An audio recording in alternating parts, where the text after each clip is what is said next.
first. So hi, Selena. Hi, Jenny. We've been chatting already, but it looks like it's just the two of us tonight. I know it's the holidays, so it's kind of a tricky time for people to get together, but still wanted to do this and kind of talk about middle school and high school and that transition and what's different. And I know we were talking in the Facebook group today and lots of great tips and great things. So we'll just kind of flesh some of those out and kind of talk through some of that and see what it is that, you need, Selena. But first, let's start in prayer. This is from my favorite prayer book again. Everybody keeps asking me what my prayer book is. It's Mother's Manual by Father Coombs, and it's like been taped back together 50 times. So this one is for a child's success in studies. So let's begin in the name of the Father, and the Son, and the Holy Spirit. Amen. Father of lights and of all true wisdom, I humbly recommend to you the success of my child in the pursuit of learning. Mercifully grant the measure of success that it will be good for him or her to achieve. And thus, may there be a genuine sense of fulfillment as a result of efforts made. May all knowledge attained be tempered by humility. Grant that my child's endeavors may always be guided by a sense of solid values, and help me to instill these values. And so may all his or her striving for knowledge be made, not with the aim of surpassing others or of making vain show of ability, but rather as a worthy return to you of the talents that you have bestowed. And above all else, I ask that every degree of knowledge achieved may bring my child to a greater closeness to you and to a more abundant share of your love. Amen. In the name of the Father, and the Son, and the Holy Spirit. Amen. Because that's my first tip about homeschooling middle schoolers and high schoolers is you need to pray for them all the time. So it looks like Amy is joining us, which is exciting. But Selena, what is it that you kind of are wondering or want to ask about this phase of homeschooling? I think coming from the public school perspective, because I'm around middle schoolers a lot, is where middle schoolers in public school learn how to fail an executive function. And that's not really what I want to be her full homeschool experience, because she fails enough at Taekwondo and she fails enough at riding her bike and athletically. So sure. I want it to be a joyful experience where we do try, fail, adjust, but in a peaceful and charitable way. I don't want the experience that I see a lot of public schools kids having with their parents, and this constant fight of work assigned versus expectations, abilities, and like what the prayer said, use their talents to honor God, not to show off what they can do and not be disheartened about what they can't do. Yeah, no, that's absolutely right. Like this is, and I think the biggest thing of middle school and high school when you move into those years is you're definitely wanting, like you want to teach them more independence. You want to help them move into their own self, and go to that next level of learning, which is a higher level. But with homeschooling, we have to teach them how, any child should be taught how to do that. And like you said, in public school, sometimes that doesn't happen because it's so unique to each child that I think in homeschooling, we have this great opportunity to walk our kids through that, through the daily scheduling and the task lists, through how to manage their time. Play on the computer. Through how to be more independent. What? Well, on my. How to really just, like you said, executive functioning skills and figure out how we can help them with that. Middle school is the time for my kids that I deliberately choose things they can do independently, but as someone said in the group, but to be really successful. Like I choose the easy things. So I'm going to pick, materials and courses and books and classes that are going to help them be successful in managing it themselves. And then I'm going to try to walk them through that and help them see what a daily task list or a schedule will help them with. And it's really gradual. I'm not doing this like, here's everything, go do it. It's like one of the other moms said they start out with like, they use a lot of online classes. So they start with one online class and then they add 2 online classes and then 3, because we can't just throw our kids into the deep end. It's still a transition time. It's still an age of figuring out what they what they want to do in that regard. So yes, the goal is independence, but I think we have to hold their hand a lot. Somebody else said in the group that we need to plan to spend that one-on-one time with those middle schoolers to evaluate and figure out that how they're doing, and kind of listen to them and help guide them, because we think, oh, they can do this by themselves, they're fine. And that's a big mistake we can make, is to walk away from them and think they're totally competent, because they are, but they still need training. Let's see if I can hit unmute here. Okay. So there's Amy. You can mute again if you want to, but I wanted you to have the power to mute or unmute. Thanks. Sorry. No, it's fine. I was just realizing you joined us. So welcome. Hi. I was telling Selena, we're just kind of chatting through some of the ideas that were presented in the group today, because I thought there were lots of really good things there. I'm like, they pretty much said everything I would possibly say. Right. Yes. But sometimes like explaining and expanding. So I don't know if there was anything that jumped out to you that you were like, yes, that's a really good idea that you wanted to share. I think somebody said something to the effect of, you can, and it wasn't exactly, but don't expect what you don't inspect. Like, you can give them this freedom, but you have to, like you said, hold their hand, and you have to make sure that they're doing that. With freedom comes responsibility. So you have to make sure they're maintaining that responsibility while you give them that freedom. And if not, you gotta rein that back in and hold their hands a little bit longer and do that. So that was a big thing that I'm still working on with my children and myself. Right. Because there was that part about some families, some moms choose to do like a weekly check-in with their with their older kids and be like, let's have a sit down and let's go over what's happening and what's working, what's not. And I know for me, I don't know that we do weekly meetings, but I grade every night. So if I'm looking at their work and saying we need to adjust something, then I actually put a Post-it note on their book before I give it back to them that says, we need to talk about this, or you need to come to mom. And they know, like, hey, you wrote me a note that says we need to talk about something and how something's going, because they still need us. It would be great for them, especially when you have a lot of littles. It would be great to be like, okay. I think you have to know your kid's temperament too, because I have a kid who will not ask for help ever. And I have a kid who's really good about, I did X, Y, and Z, and I need help with A, B, and C. And he knows, and it's wonderful. And it makes my life so much easier to be able to know we need to do math numbers 5, 7, and 10, and I need to give him a spelling test and whatever else. But the one that doesn't ask for help, it is a lot trickier to keep up with where he is and where the help is needed and how to stay on top of that, because there are littles here too that take up a good chunk of my day. Yeah. And I think part of that is because kids are so different and need such different things, setting up those expectations and making sure that whatever you are giving them to do, especially if it's independently or you're expecting them to do it, that they are clearly understand what it is. We spend, the first week of school, we're going through materials and talking about how you're going to use those materials. And I know Pam Barnhill talks about a procedure list. So like if you have a subject area that has multiple moving parts and you're expecting mom or a kid to do that, it's helpful to have it written out. So they know, oh, it's time to do history. That means I read this chapter and I write a narration and then I go watch this video or whatever it is. So they have that clear expectations written out so that they know what's expected and less will fall through the cracks. Because and that they know how to do the things on the procedure list. It's one thing to say, here's the procedure list, to write it down, but they have to know what those things mean exactly too. One of the kids had, for an online class, they were required to write flashcards. So they made the flashcards. They didn't realize that they were supposed to actually use the flashcards. And I'm like, oh my gosh, I thought that was understood, but it wasn't. They didn't know because nobody had ever told them that. And then I was talking to another mom and she said that her kid had done the exact same thing when they took the same class. So I felt better.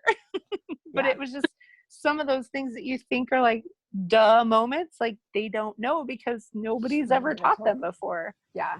I think it would be fair to say that the majority of tweens and teens The whole idea of just common sense and things coming naturally is not the case. They don't. There are some rare gems out there that make life much easier, but that's an age where they're very black and white. It's one way or the other, yes or no, black or white, right or wrong, like, which can work in a positive way or can work in a detrimental way. But that's why they need that like clear, and you have to go over it with them and make sure, yes, I'm thinking of perfect examples, but like make sure that what they think that instruction means is the same thing as what you think that instruction means. Yes. I got my daughter these composition books to write her answers in. So all we would need is the answer key in the composition book. I said, okay, write your answers in the composition book. Yes, Mom. Okay, here's the notebook. Here's the question. Okay.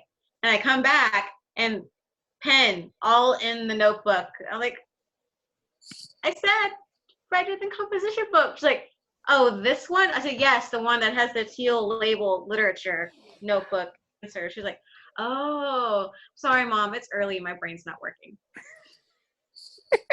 So yes, with a new thing, it might be best to sit next to them and make sure that the first time they use a new resource, they're doing it properly. I've totally failed at that too. We're all learning. Because we're doing the once a week check-in at the end of the week, either on Thursday afternoon or Friday morning, depending on the schedule. And so far, that's working okay. Good. We have nowhere to go. Right. When we have places to go, so well, and I'm going to have to fit it in different places. Yeah. Well, and I want to correct myself. I said when they get a new material or new thing for the first time, you have to sit with them and make sure they do it right. But the reality is you probably like a few weeks in have to do that again, maybe a month or two in, do it again, because their little brains are going through incredibly crazy shifts and hormones and changes. And one day it can make perfect sense to them and they can do it right. And a week later, they can just forget that. So someone said repetition and patience. Those are very important. Yeah. Yes. Well, let's talk about like what, I mean, we can go back to more specifics about like getting the work done, but let's talk about the work itself in middle school and that transition and into high school. I think it's really interesting how, especially if you're kind of coming up with your own thing, middle school content, even if you're enrolled in something, is all over the place. Like it's, you know, elementary school, you're building the foundation. They have to get these skills. They have to learn how to read, learn how to do basic math. They have to learn what history is, kind of get some foundation. And then of course, high school, there's like all these requirements that you want to make sure they have. So they, if they're college bound, they have that. But middle school is like this nebulous, you know, what they study could be up in the air. And there's two things that I advise with that. One is you do actually have to think about high school and middle school, because there's 4 years of high school and there's certain things you're going to need to get done as far as math, history, science, like the main things. And so you need to look at your middle school years and kind of line that up. If you wait until 8th grade, you've just done whatever for 5th, 6th, 7th, or 6th, 7th, 8th. Sorry, 6th, 7th, 8th, you've done whatever. And then you're like, okay, it's 8th grade, we got to plan high school. Well, like you might have backed yourself into a corner with your, maybe they did a history thing and you're not going to be able to get through your cycles again. Or maybe they're in a math program that is further behind than you're going to want them to finish in 4 years. They only have 4 years of high school. So I do think you have to do a little bit of back thinking in 6th or 7th grade to think, okay, what do they need before 9th grade? So that when they get into 9th grade, they're set for that. But in the same regard, the stuff that's not that essential, where it's not like a path, can be their interests, can be what they want to learn about. If they think, oh, I might want to be a scientist, then do lots of science in middle school. If they think they, want to be an auto mechanic, find an auto mechanic, course. Because you have that opportunity to just be kind of flexible in the middle there. And it's not for high school credit for graduation. So it can be, something different. And it also helps build that rapport between mom and kid when they have a say in their education and they have a say in what they'd like to learn about. So those are my two things. And we'll talk more Wednesday night when we talk about the nitty gritty of high school, about mapping out those 4 years and doing it earlier for those who are making their own curriculum. I think when you're enrolled in something, it's not as important to figure that out because they've already figured it out for you.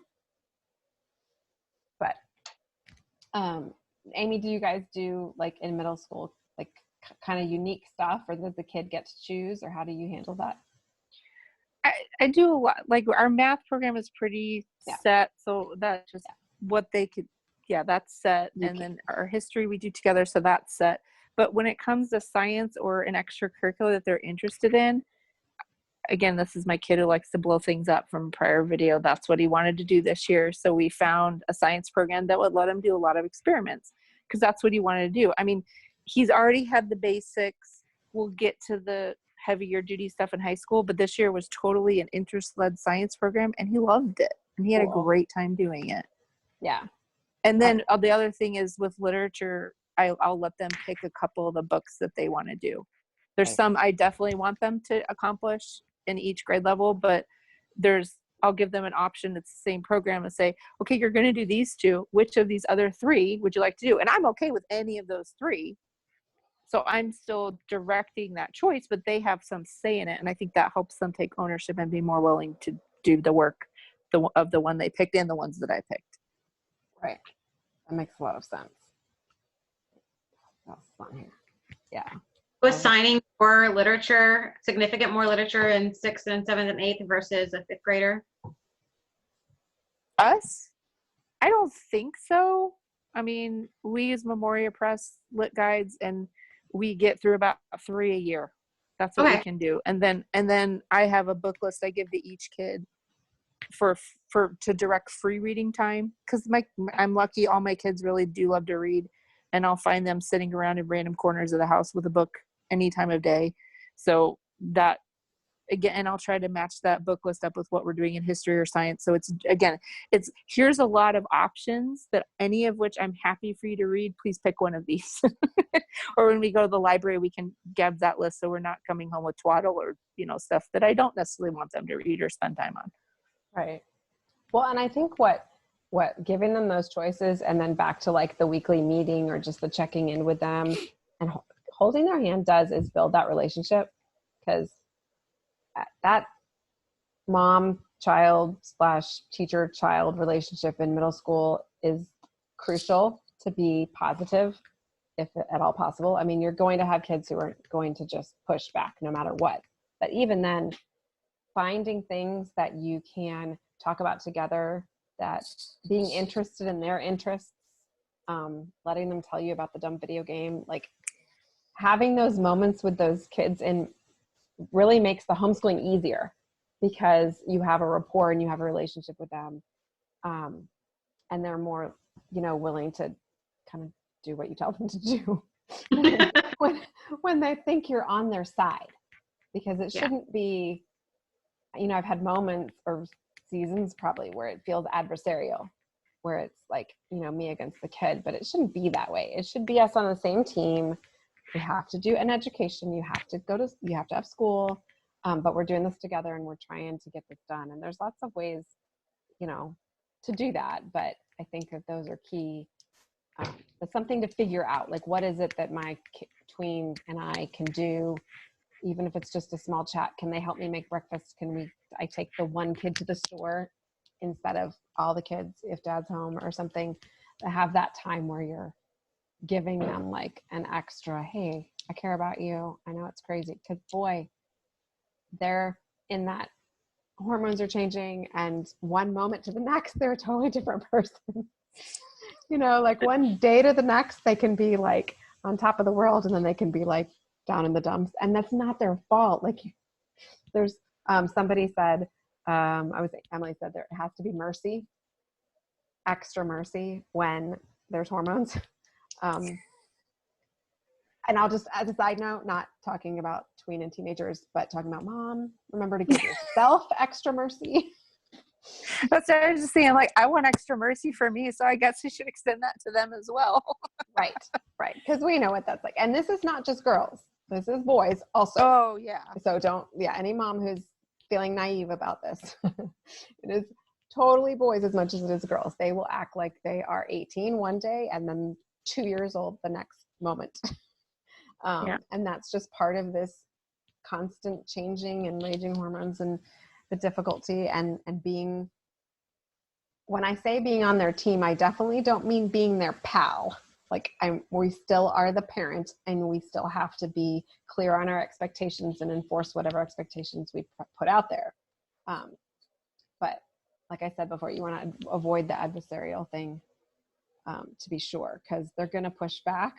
Most of them, I have wonderful teenagers, but they still every once in a while push back, and there were seasons that they pushed back more than others, and figuring out how to motivate them when they are being lazy or Find the right carrot. obstinate. Yeah. Right. Right. Which reminds you too of finding the right carrot. I think it's important to find like the extracurricular activity and the social group that I miss everything. I know, right? It's so hard right now. Like there's just so many things. They're kind of they get to that point where they can't be home as much, and they need to branch out from the immediate family.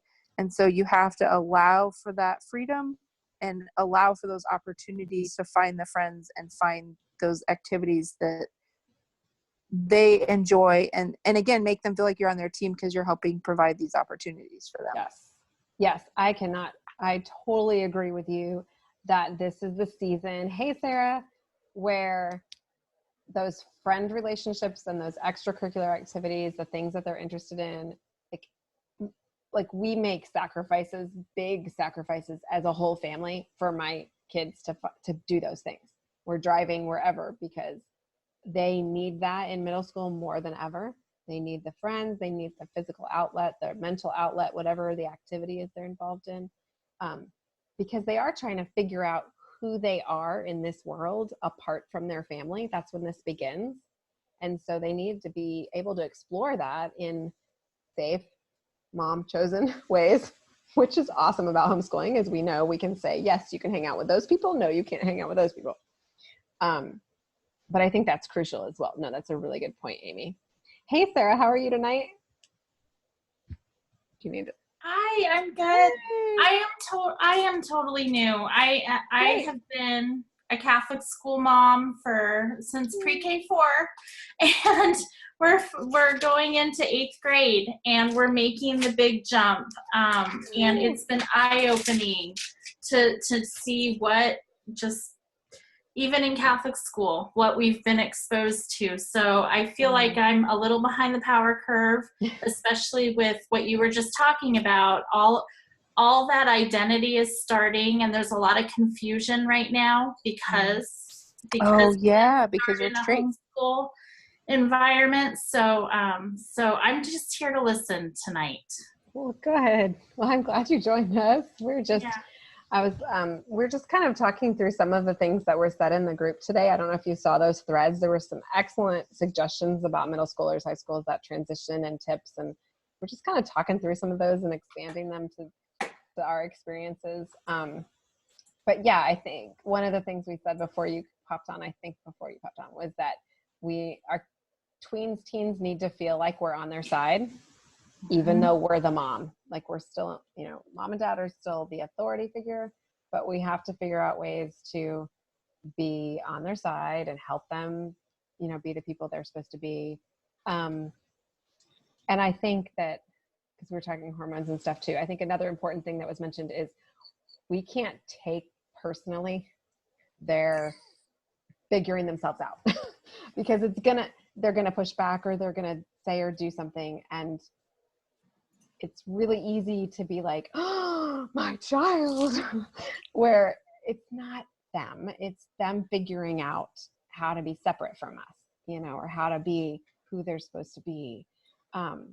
So giving them that mercy and not taking those things personally. I liked the tip to allow their feelings to be expressed, but make sure you teach them how to do it in the proper tone.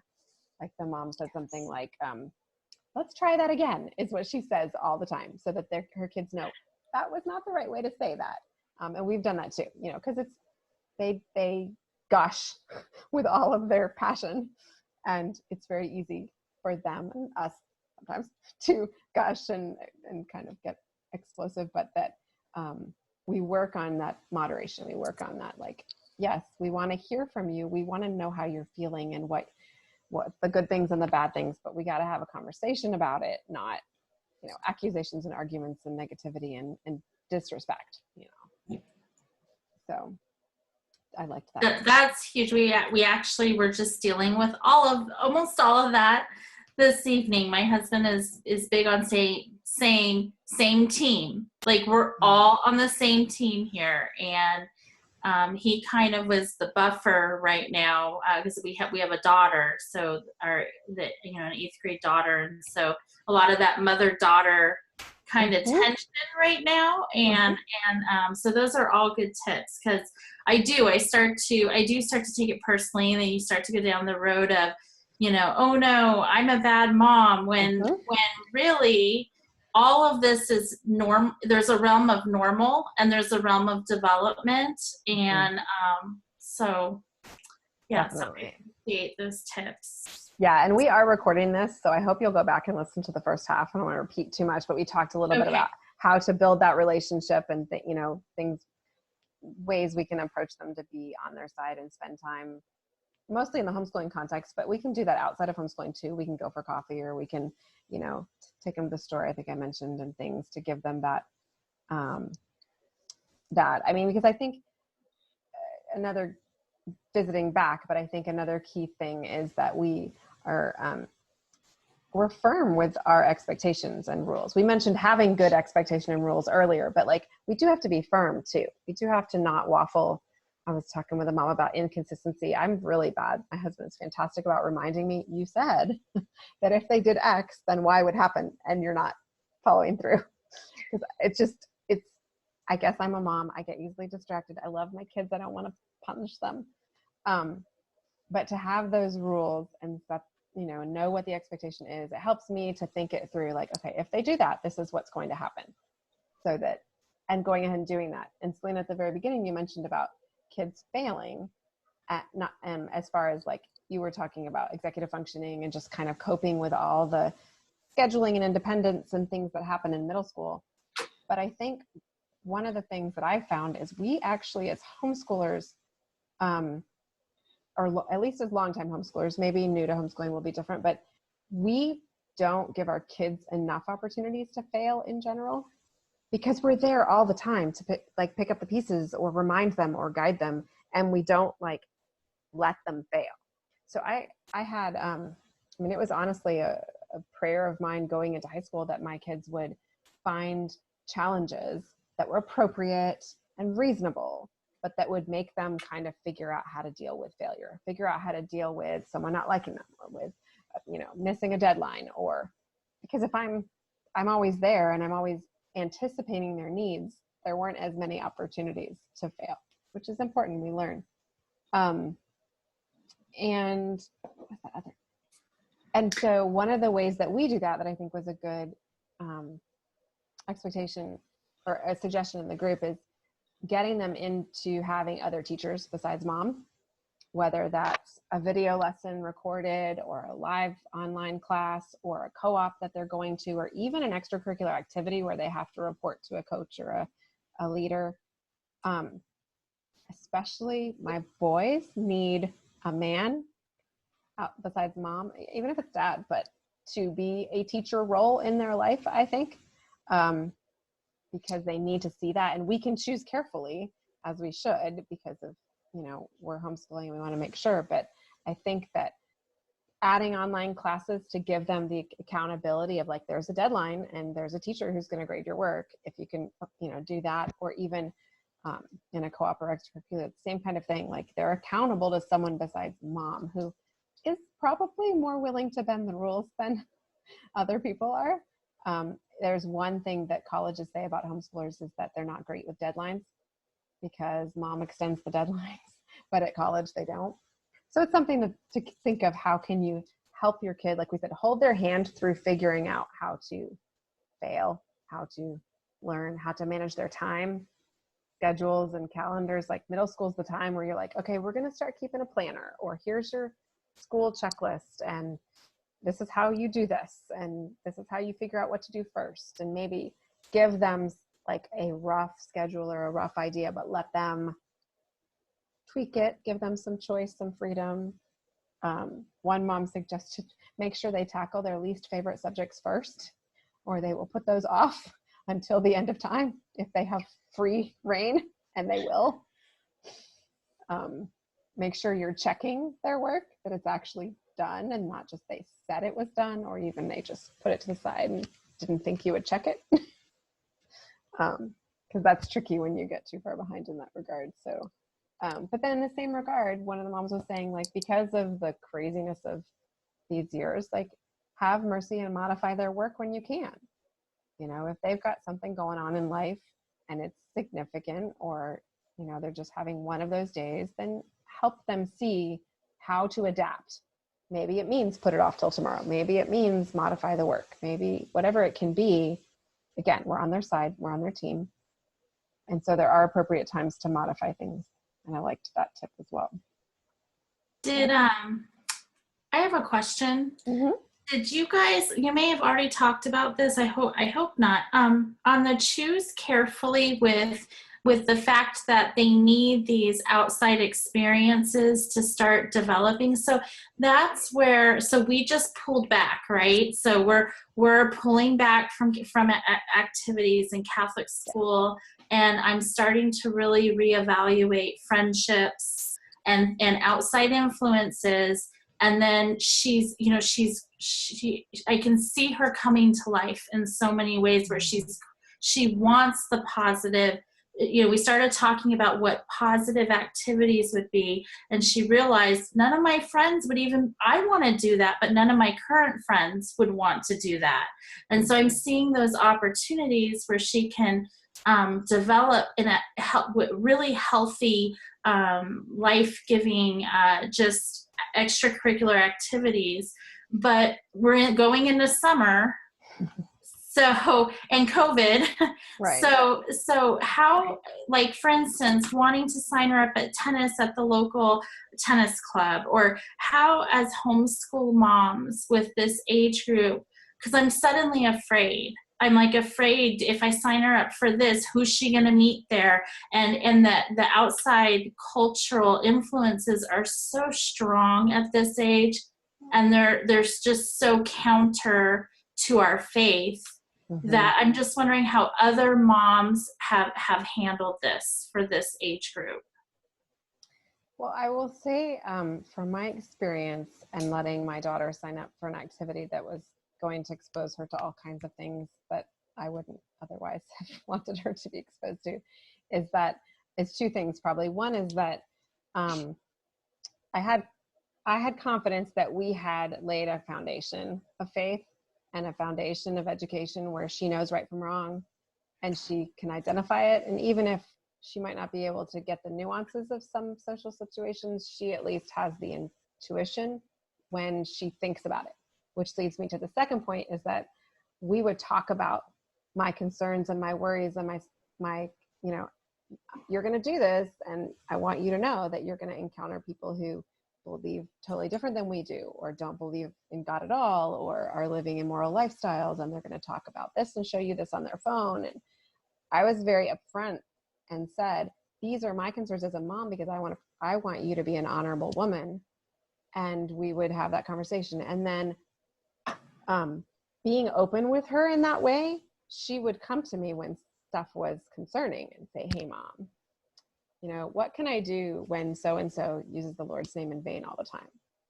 It bugs me. And I was like, in that situation, you can't do anything except pray in your head. Like, you cannot correct them. They're not going to be receiving that well. But we could work through those issues together. Like, she and I were partners, and she knew that I loved her and knows that I love her, and that we could have a conversation about it. My son's totally different, so I can't even, but you're asking about a girl, so that works. That's kind of been that, like, and at home, constantly reinforcing what is a good friend, what are good behaviors. We're doing catechesis at home. They're, you know, doing theology classes. We're talking about all the good things, talking about what it means to be a Catholic woman, a woman of God, a daughter of Christ, those kinds of things, so that they can see the good and want the good. I really do. I mean, I'm a firm believer that people in general, want the good when they know what that is, and they're naturally drawn to that. And so it's tough. And she's going to be exposed to things. I guess the other thing that I realized early on, I had some great advice from a college friend who was talking to homeschoolers, and he said his goal, because he's a homeschool dad, his goal was that by the time they graduated from high school, that they would have faced all of the ugly of the world, but with him and his wife by their side. So it wasn't so much protecting them from knowing or seeing all the ugly, but that they were walking through it together. So it wasn't like they graduated, went off to college, and then they saw it and had to deal with it on their own. Yeah. Does that make sense? Yeah. So that gives me a lot of comfort too. When we encounter something, I'm like, okay, Lord, at least it's now. Okay. But, And then are you guys, because I'm conflicted if I should be working on, like she's going to do an online math program, but I was conflicted if we should even be working over the summer on homeschool, like on catechism, on theology, foundations. I don't want to overdo it. But I feel like I just feel like we need to have something that we're doing, you know, over the summer, to whether, you know, she's going to be writing. I need to find, it's hard to find drama camps and things like that right now because of COVID. But so I just didn't know what the plan was among homeschool parents, if you guys see that how much of a break they need during the summer versus activity. Amy, yeah, I would say, Amy, why don't you take that first? So what happens a lot of time in the summer is I need the break because I'm planning and prepping for the following year. And so I need that break. But in order to get that break, I have to set them up with certain things that I need them to accomplish in the course of a day before they get to do a fun thing. So every summer, every kid is supposed to like read every day, go outside every day, do something creative every day. And for little kids, like being creative can be playing with Legos. That is totally okay.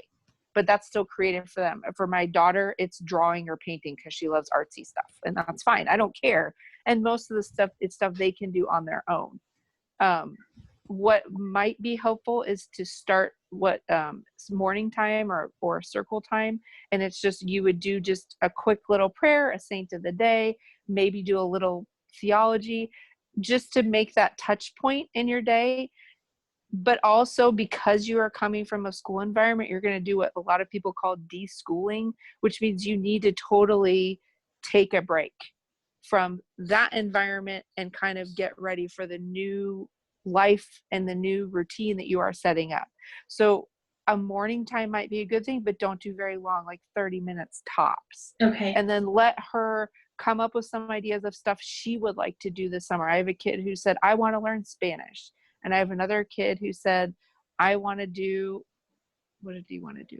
I want to do an architecture thing. So I'm trying to find stuff, and I did, thank goodness. I was like, that they can do. I know, right? Crazy. And that they can do that's fun for them, that's hands off for me, but still fulfills that need and keeps them going and learning and in a way entertaining themselves. Right. And I think I would add, one of the things I'm doing with my teenagers this summer is at least once a week is my goal, but maybe twice if I can do it, is we're going to watch basically on YouTube a Father Mike Schmidt's video, or a Focus has all of their videos from their conferences online, and they're fabulous speakers aimed at youth and young adults. And we're just going to watch something that I pick that is Catholic and edifying and geared toward youth. Where we are, I don't have, unfortunately, my kids don't have the benefit of a youth group that really fits homeschoolers. So I feel like they are missing out on that kind of that teenage like love of the faith. They love their faith and they know their faith because we do the theology classes during the year. But that just enthusiasm sometimes I think is missing, because so I'm hoping that by just watching a little video, and it's something fun and something short, but that my thought is, if doing that, then throughout the week, I can mention, hey, remember when Father Mike said this about that, and we can kind of touch on conversations. So if you feel like you need to do something specifically geared toward your daughter and her religious upbringing and her formation, that might be a really low key way to do it. Okay.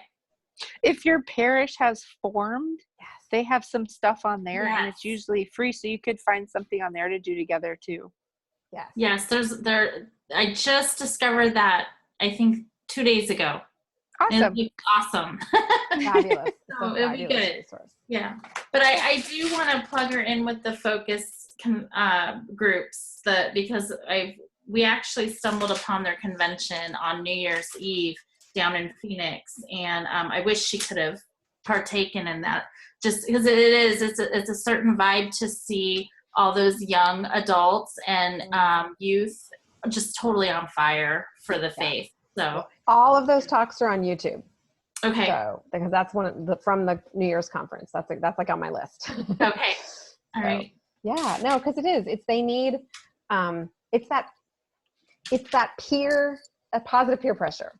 So when they see other youth excited about the faith or wanting to be good people, then you have to use it in your favor, because that is important at this age. I mean, there's negative peer pressure, but there's nothing wrong with using that positive and getting them together. That's why finding homeschool groups or homeschool co-ops is helpful at that age as well, because they're around their peers and there's that kind of competition, or that like we can all be like this. But yeah, I think that's it's important that we guide them, and as homeschoolers we have the time to do that. You're not beholden to the school schedule. You can decide, what our kids really need this year is to focus on scripture, or to focus on the sacraments, or to focus on character building and being like nicer. There's lots of different focuses you can take depending on what your families need in a given year. And middle school, high school is like key time to kind of work on all those details. The other thing I wanted to make sure to get to before we close up is I mentioned earlier that the hormones and how crazy things get, and I pointed out it's not just girls, but I do think there are some differences between boys and girls getting into this age level that are important to acknowledge. I mean, God made us different. We are complementary. We're not exactly the same. And I think that boys in particular, when the mom is the teacher, need kind of a different approach. Not completely different, but there's things you can do as a mom that are different. I mentioned trying to find coaches or teachers that are, not mom. That helps tremendously. But I also think because of all the raging hormones, boys need physical activity at this age more than ever. I mean, I know the toddlers need it too, but like those teenagers, they need to be either doing manual labor or exercising daily. I have seen just a phenomenal difference in my boys when they get that daily sweat compared to when they don't. So I think that's important to remember. They need movement, just like a little boy who's climbing the walls, that they do the same thing. I used to joke. So when I was in college, my job summers and throughout college was to teach in a daycare. And my specialty, if you call it that, was 2-year-olds. And I taught the 2-year-old class, and I was crazy because I taught the 2-year-old class, but I got used to it and loved it, and it was what it was. So then I graduated and started teaching, and I taught middle school language arts. And everybody said, you're crazy for teaching teenagers and how insane they are. And after a while, what was incredibly hilarious to me, as I would notice more and more with the issues we would have, was that dealing with toddlers is very similar to dealing with tweens as far as classroom management. They're as unpredictable, they're as squirrely, they're as all over the place in the same way, because they're going through that transition time. So they need to move, they need flexibility, girls and boys alike. They need redirected, when they need to have their meltdown and let them throw their little tantrum and come back and restart. All those things that work with 2-year-olds tend to work with 12, 13, and 14-year-olds too. Grown men are that different. Well, okay, I wasn't going to say it, but well, when my husband my husband was working from home and was stressed out working from home, he was doing pull-ups between projects and punching the punching bag for 10 minutes between projects. And our daughter, she's almost 8 and just athletically inclined. So she's running up and down the stairs between lessons and doing 5 to 10 pull-ups between lessons. She just has a lot of energy. And as homeschoolers, we have the flexibility to give her that outlet that she would not get in the classroom. She would be a distraction. Right. But you can put a pull-up bar in, the doorway to the pantry or the master closet, and it can be an outlet for them because there's no way to redirect the energy. You have to get it out. Right. Oh, I definitely agree. I know moms who have those little one-person trampoline things, So, We do. You have one of those, or Totally do. Even the yoga balls, so they can sit there and bounce. Like it does help. It sounds crazy, but it helps regulate their just brains. They just need to get all that out so that so they can work and think, because they honestly can't think. Like all the neurons, if we can go into research, all the brain neurons are firing like crazy at that age.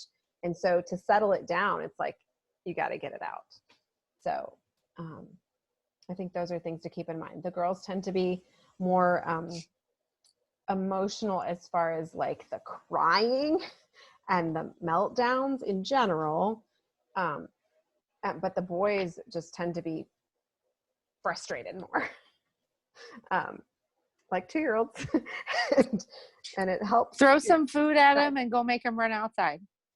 That is a really good tip that I'm glad you mentioned, because 9 times out of 10, if one of my teenagers is being difficult and I'm like, when's the last time you ate something and what did you eat?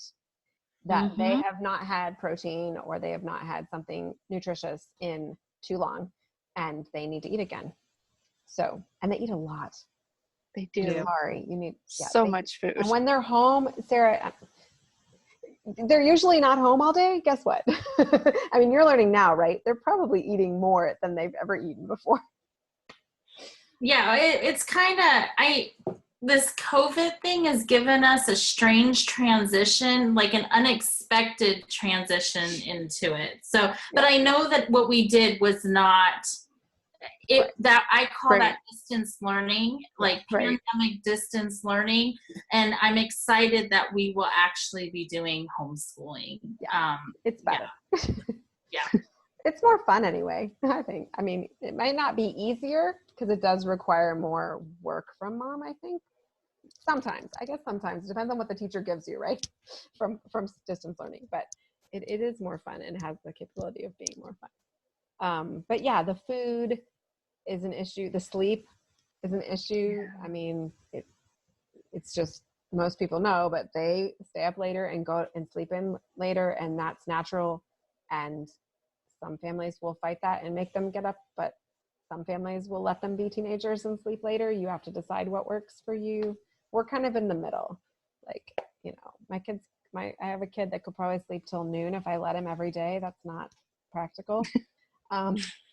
So, because I'm done by that point, but I don't make him get up at 7 either. So kind of a happy medium and do like the 8:30, 9 o'clock range, so that, I'm grateful he doesn't have to get up for the school bus at 7 in the morning, and so is he. So we might as well, let him get that extra sleep, and he'll be better in that regard. So yeah.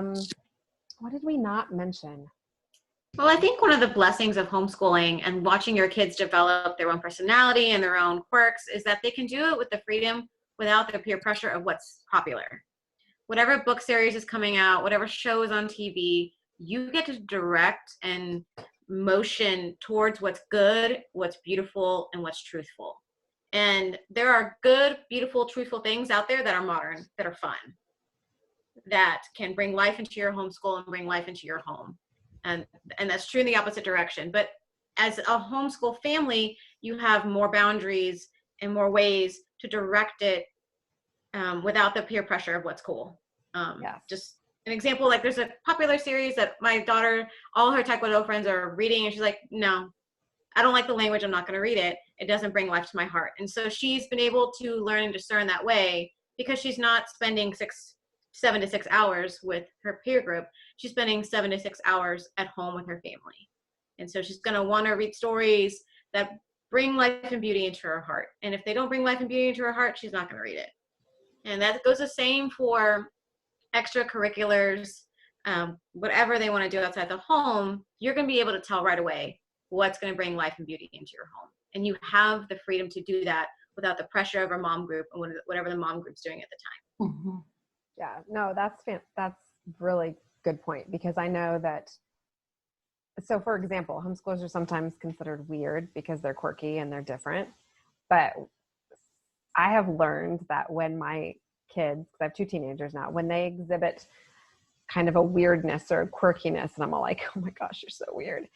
It's them being joyful about whatever they love. Like, it's not, they don't feel awkward about it at all. And I have said, you probably shouldn't wear that out of the house, because I don't want them to be that social pariah. But it's a beautiful thing to watch your kids like what they like because they like it, not because somebody else likes it, and enjoy what they enjoy because they like it. I just had a conversation with my 14-year-old son today about a dress-up party.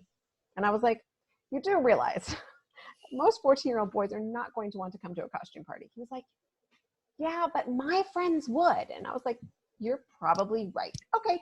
I was going to say, that's the other thing is your particular homeschooler might be weird, but the chances of their friends also being sort of equally weird are pretty good. So right. It all works out. It does. But to me, like, I had a kind of a season where I saw in my daughter, when she was starting high school, her kind of figure out what she liked and what she didn't like. And it was very unique to her. And yes, she had many friends who had similar, but as far as like culture or society in general, and she was trying to figure out what clothes she liked. And it wasn't about what was popular, what was, modern and all the, magazines or whatever. She just got to decide for herself what she thought looked good and what she appreciated. That was just one example.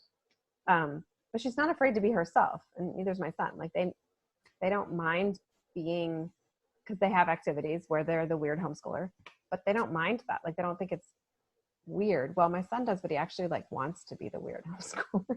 he embraces That's it. because boys are weird. Boys are weird. It's just because boys are weird. So it is neat. It's neat to see them kind of figure out life without constraint. And like you said, Selena, for mom to not have to worry about that either.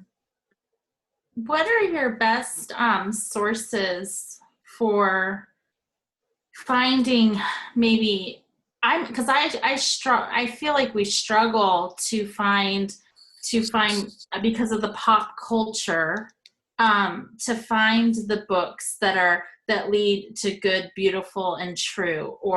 And of course, we're going to be doing a Catholic, classical curriculum, so she'll be exposed to more, of the tried and true reading material. But for modern day books or even music or movies, because I am terrified of Netflix at this point. It's just it's just I look on Hulu, I look on Netflix, and I'm like, I'm not even seeing anything for me to watch. So what are the kids or what are they watching?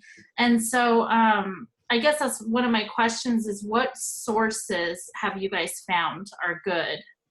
Well, Selena, I know you're really good at books, like modern books. Yeah, so we follow Sarah Mackenzie's book list. Okay. I do like her book list. I do a lot of pre-reading on my own through Hoopla. So I listen to the audiobook first. I can listen at 1.5, 1.75 speed, and I can get through an audiobook quickly. And that really I can tell by usually the first book in the series whether or not this is going to be a book filled with natural relationships and quality language. Sarah Mackenzie's pretty on par with those two things: quality language, natural relationships. The other two sources I found that are really good is Honey for a Child's Heart and Honey for a Teen's Heart, and the Read Aloud Handbook book by Handbook. Jim Release. Release. Mm-hmm. the Read Aloud Handbook, the Read Aloud Handbook. Those have book lists for middle grade novels and adult novels. So YA is a weird genre. I don't really recommend it because it really caters to the sass and the emotional side of tweens. It validates those emotions, it validates those reactions, which they're there and they're natural, and we have to moderate them. We do not have to fuel them. And I feel like the YA novels tend to fuel them. So I don't really read those for my kids. But those are really our resources. We've gotten in a really good relationship with our librarians, and we've gotten to know them, and they've gotten to know our family. So they're very good at suggesting books for us. But I'm a big believer in pre-reading and previewing. Common Sense Media does have a good review system, but read the comments section. The comment section is where you get the nitty-gritty details. As far as movies go, our kids are young. Our oldest is 10, so we haven't gotten into the PG-13. But what I've found and what I've learned from people, we have a couple of friends that are in the movie industry. PG-13 now is what Rated R was 10 years ago. So we don't watch PG-13 movies with our kids. Well, there's adult content in there now. There's adult language and adult content in every PG-13 movie we've watched. We don't even watch Rated R movies as a married couple anymore because most of the time there's content that we don't want our eyes to see. And how I've explained it to my children is that there's content in this movie that's going to hurt your heart that I can't undo. You can't unsee it. It's in your brain, it's in your eyes. Can we go to confession? Yes, but it's always there.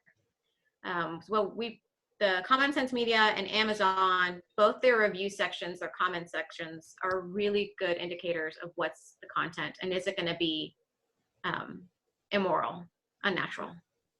And on Amazon, read the bad reviews. Like read why people didn't like it to see if it's why you like what you would agree with. Two other resources that piggybacking on what you said, Selena, for books, pluggedin.com has a books section. Plugged In is run by Focus on the Family, James Dobson. So I found really good information there. One of the differences between Plugged In and Common Sense Media is Common Sense Media doesn't do spoilers, but Plugged In does. And sometimes you need a spoiler to know if it's okay. So they also have video games and movies too, so that would be an option. And then you made me think, Selena, I think it kind of depends. I'm not sure your history of media use, but I know that some families who are trying to dial back, are already kind of in the cultural of movies and have done all these things and are trying to maybe dial back with their kids, have recommended VidAngel. VidAngel is a service that you as parents, you subscribe to and you rent the movies through, but you pick how to censor the movie. So literally you can censor out all the bad words and the sexual situations and whatever it is, the violence is in there too. And you can pick your settings and then show a movie and it'll literally skip over all of that. So, I mean, we joked one time because, you know, like if you did that on some movies, you wouldn't have anything left. but that's an option for families who may be like, okay, we're already all into, I don't know, the superhero movies or something, but our kids are too young to really, we want to dial that back a little. Then you can, you know, use VidAngel to do that. Yeah, we will have a post soon about book lists and resources because there's so many book lists out there that are good and that are positive. I'm not as good as Selena about pre-reading everything because I have a lot. I mean, my kids are older now, but when they were younger, I would pre-read more. But as they got older, I know that they are formed enough that I can trust them to come to me when there's something wrong. And I can usually pick up a book and skim it. And I'm looking for certain things. And if I have any doubt, you know, there was a season where I would say, nope, I can't tell for sure and I don't have time to read this, so you can't read it. Now my daughter's 17. So like a year ago, I was like, you know what? I don't know if there's any problems in this. It doesn't look like it, but there could be. If there are, stop reading. And she would, you know, at that point, because that's her. My son wouldn't probably do that, but he also doesn't read nearly as voraciously as she does. So that's kind of where we are on those things. My kids they've learned to like rereading books. because the good books deserve to be read again and again. And so, you know, that's something to encourage. And I think that helps expand their reading. But like Selena said, we pretty much skip over the young adult books. We do the middle grade books, which are good because they're usually pure, and sometimes they have some issues, but most of them. And then jump right into the adult books that are clean and good content and not too many problems with them. Amy, what did you want to add? No. You can't go wrong with classics. Yeah. I mean, if you stick with classics, you get the good, the true, the beautiful, and usually you're not going to get anything controversial in there either. So right. I tend to steer my kids that way. And we have a big home library, so there's a lot of, because I loved reading when I was a kid, so I would buy books, and that was what I would spend all my allowance on. Right. So they're reading the books I had in my home library when I was a kid. Yeah. Well, and apart from books, I'll say in our house, as far as movies and media, we don't really watch hardly any movies altogether as a family. There's not enough out there that are any good. And we have the age gap similar to you too, about what works for little kids isn't going to work for the big kids. And I'm not going to watch 4 hours of movies. Right. Yeah. So, cause I have a 5-year gap in the middle. I have my 2 big kids and my 2 little kids. So, but even then, like, we might watch a movie a month. Like, we're just not, and we don't watch TV shows or Netflix altogether. I watch Netflix. My husband watches Netflix. Every once in a while, there'll be like a series that I'll watch with my daughter, like, you know, Jane Austen stuff, but they don't watch TV. Like, my kids just, that fell the wayside kind of when they hit middle school, because there's not anything good. You know, once they grew out of Blue's Clues and Backyardigans, there's like nothing edifying that we could find. I'm sure there is some, but it wasn't for me worth the investigation. Mm-hmm. We do like the BBC Earth series. My kids are big into nature, so the BBC Earth is there's so much on Amazon Prime for BBC Earth, and was on Netflix when we had it. That was a good way for us to get science in, especially in the afternoons in Texas. It's so hot. Yeah. Good question. So, the other TV things that we do a lot of formed. I'll watch a homily or a speaker, and my kids will pick up vocabulary and ask questions about it. I make sure it's nothing about morality, because morality tends to put in some subjects that I'm not ready for them to hear. But Father Bishop Barron's Catholicism series is something that is really good for middle school. It is beautifully done, aesthetically pleasing, an hour long. One of the things, do you have any other kids, Sarah, besides your 8th grader? No, we've only been blessed with her. She's our miracle. So yeah, so we only have her in 8th grade. So I do put my younger 2 to bed sometimes and watch a movie one-on-one with my daughter, and that's been a good bonding experience for us, is to have just one-on-one date night time with classics that I'm okay with her watching, like The Secret Garden or Ever After, or just really anything put out before the year 2000. That's PG or G. Right. Go back and revisit all the movies that I watched as a kid that were live action. Yeah. It is. It's a good bonding thing to do. I experience good classic movies in those ways, not just between me and her father and I, that she sees go on date nights. So, and she was really good the last movie we watched. She could tell when a woman was being conniving and deceiving, and she could tell when a woman was being genuine, and she could see the facial expressions and the difference between the two, and we were able to have a conversation about it. So whatever you do, I think one of the biggest blessings you can do is find content that's going to create good conversation. Yes. That's huge for helping guide your kids, is conversations.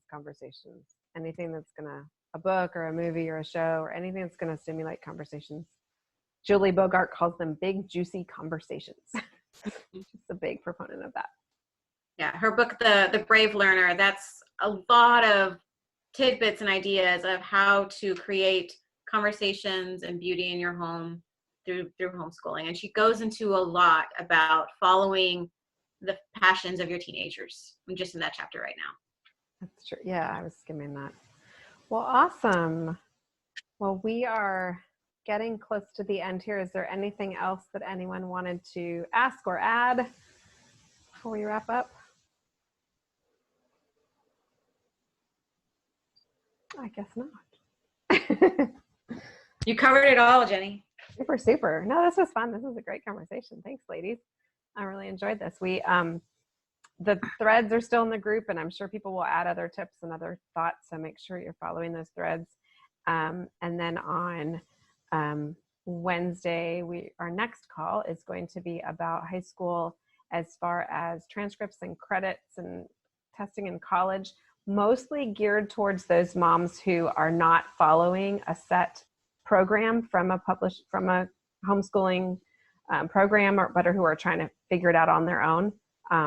I don't really think there'll be too much in the call that would be helpful to someone who's enrolling with like Seton or Mother Divine Grace or Colby or something like that, because those companies provide all of what we're going to really talk about. But it'll be a good call for those who need it and are wondering, could I do high school without enrolling, without picking a plan or a program? So we'll do that on Wednesday. Then we have 2 more calls coming up this weekend about designing your own curriculum and writing lesson plans, again, geared towards those moms who are like, I think I'm going to kind of meander my own path and go eclectic. So that's what's coming up, and we will still have more conversations in the group about middle school, high school. And if you guys have specific questions, go ahead and throw those up there, because I know the wheels turn and then later you're thinking something new. But thank you so much for joining us this evening. I was glad to chat with you guys.